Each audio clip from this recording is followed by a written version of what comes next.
यहाँ पे पहला प्रोडक्ट मेरा होगा लैक्मे 9 to 5 फाउंडेशन, और जो मेरा सेकंड प्रोडक्ट है वो 9 to 5 लैक्मे का लिपस्टिक है, और तीसरा आई लाइनर, और ये बहुत अच्छा है, बहुत बढ़िया जाता है आईज़ पे।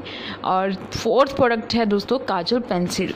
ये चारों प्रोडक्ट लैक्मे के हैं। तो सबसे पहले मैं फाउंडेशन अपने चेहरे पे अच्छी तरह से अप्लाई करूँगी, स्पंज से उसे अच्छी तरह से स्प्रेड करूँगी, और फिर मैं काजल अप्लाई करूँगी, और अब मैं लगाऊंगी आईलाइनर जो लैक्मे का है, और इसकी स्टेबिलिटी काफ़ी अच्छी है, सुबह लगाओगे तो शाम तक ऐसे ही रहेगा, और बहुत बढ़िया है, जेट ब्लैक है, बहुत प्यारा जाता है आईज पे। अब फोर्थ प्रोडक्ट 9 to 5 लैक्मे का ये ऑरेंज कलर का लिपस्टिक जो मुझे बेहद पसंद है, मैं वो अप्लाई करूँगी, और ये बहुत ही सॉफ्ट होता है, इसके अंदर मॉइस्चराइज भी होता है, स्किन पे हमारे लिप्स को ड्राई नहीं करेगी।